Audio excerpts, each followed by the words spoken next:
Bonjour, tout d'abord merci. Je me présente, désolé. Je suis Akam Naziza, un élève ingénieur en première année à l'école polytechnique. Tout d'abord merci pour votre présence à l'école polytechnique. Concernant les chefs d'entreprise, je vais poser une question. En fait, la chef d'entreprise représente un engagement pluriannuel pour les entreprises pour des montants significatifs.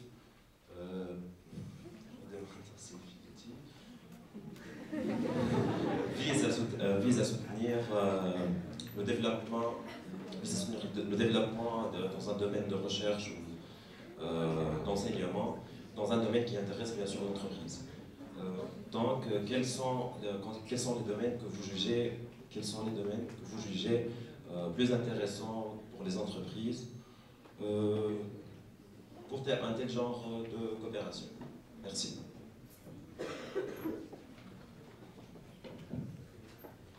Bonjour, je suis Fidel Heni, élève première année de l'école polytechnique. Je m'adressais à monsieur le représentant de Léonie. Donc, comme vous avez dit, les soft skills sont l'ensemble des qualités humaines relatives à l'employé. Donc, ma question, c'est qu'est-ce qui fait de cette notion de soft skills comme une notion révolutionnaire, nouvelle tendance, alors qu'on peut l'assimiler à la personnalité, tout simplement, de l'employé. Merci.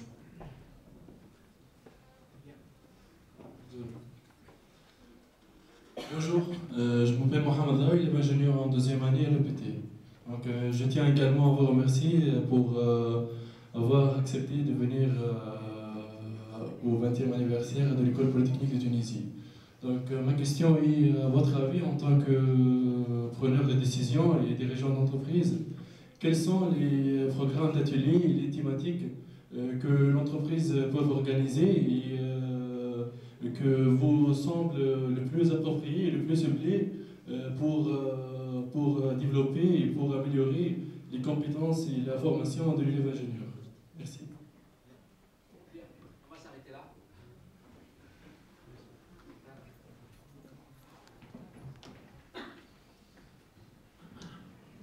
Merci pour votre question. En fait, rien n'est révolutionnaire. En fait, c'est pas, on va pas réinventer la roue, mais on dit qu'aujourd'hui, comme a dit plusieurs intervenants, c'est qu'aujourd'hui il y a une intervention tripartite, on va dire.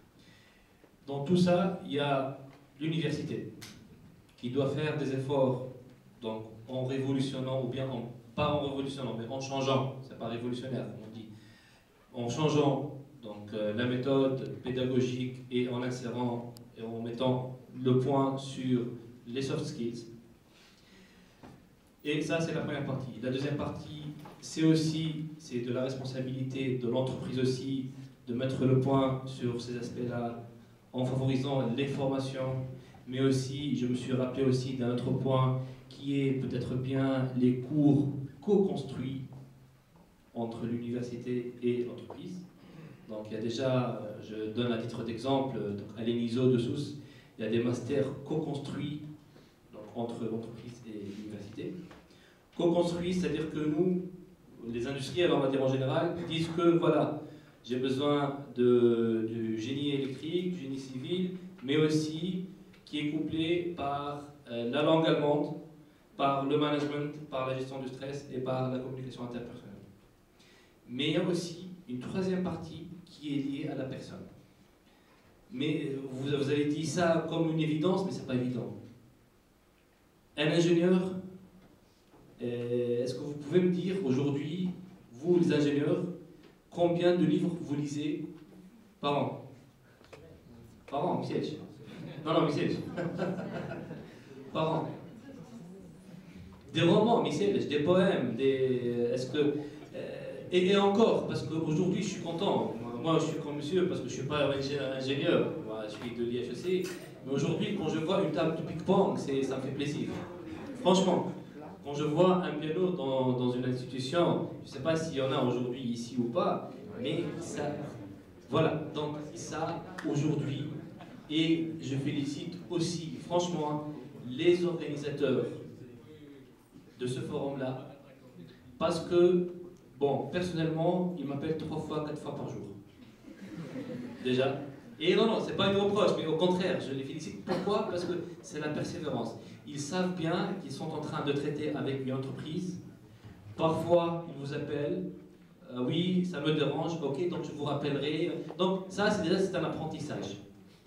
Faire ce genre d'organisation, c'est un apprentissage. Communiquer, organiser tout un événement avec des lacunes, avec des manques d'organisation, avec des réussites, tout ça, franchement, l'équipe aura un +1 ou un +2 par rapport à tous ceux qui n'ont pas participé à ce genre d'événement. Et donc là, pour résumer, 3 parties, donc l'entreprise, l'université et surtout l'homme. Ok, merci. Merci.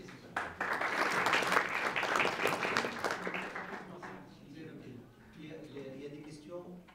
y a des questions sur les thématiques entreprise, université, et les cours co-construits intéressent l'entreprise et peuvent l'être, et justement c'est dans ce cadre-là qu'on peut avancer. Il y a le métier, électricien, électronicien, informaticien, tout ça. Il y a le management, la création de valeur, et il y a justement les soft skills. Et le problème, c'est que les soft skills, je voudrais rebondir là-dessus parce que c'est très important, créativité, etc. Et là, il y a plusieurs entreprises, il y a du business derrière ça, ce qui fait que c'est devenu quelque chose loin de l'université. Je parle PNL, Process Communication, Dale Carnegie, etc.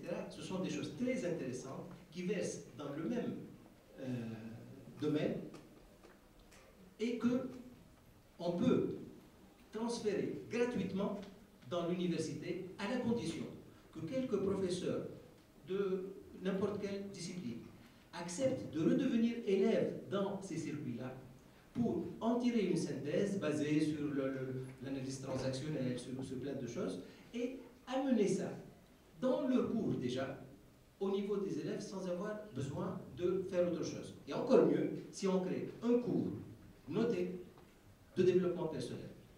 Et je vous remercie. Merci. Je crois qu'on arrive au terme de cette... Je voulais rajouter une chose. Ah oui, je dire tout à l'heure. Dans cette fameuse conférence, le team de MIT disait, pour lui, mais pour nous c'est pour dans 30 ans, que l'idéal serait que l'enseignant ait non seulement un diplôme dans son domaine, mais aussi un domaine dans le domaine de l'éducation. C'est-à-dire de l'éducation, qui est un master en education, pas seulement un master en mathématiques ou un PhD en mathématiques. C'est-à-dire à quel point c'est important de réussir l'enseignement. Parce qu'en Tunisie, on a trop tardé à mettre en place les systèmes d'évaluation des enseignants, les boucles rétroactives, tout ça. Bon, ils sont déjà avancés à rendre que pour être enseignant, il faut un double cursus. Technique et éducation. Si on trouve que l'alternance ou l'internat dans les entreprises c'est trop difficile, on n'a pas suffisamment de temps, alors il y a une autre solution, c'est le projet de promotion. On ne fait pas un projet par étudiant ou par binôme, un projet réel de promotion. Faire un pont ensemble, faire une petite route, faire une petite maison, faire une réhabilitation. Et ça vaut la peine. Si on pense qu'il faut dépenser $10 millions sur des barrages, il me semble que c'est le moindre qu'on peut demander, c'est de dépenser beaucoup d'argent sur des ingénieurs qui vont décider du futur du pays. Merci beaucoup, c'est ça.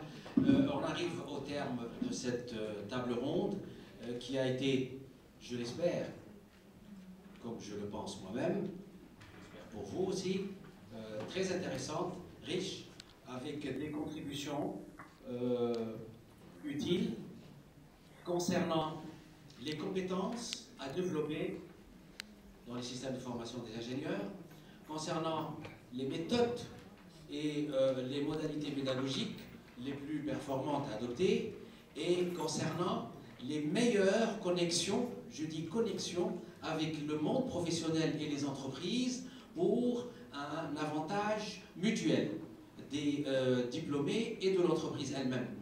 Et il en ressort, on n'a pas répondu à la question de monsieur tout à l'heure, Et effectivement, les ambitions doivent être définies, les objectifs doivent être définis, et les visions doivent être inscrites dans un plan, notamment un plan d'action.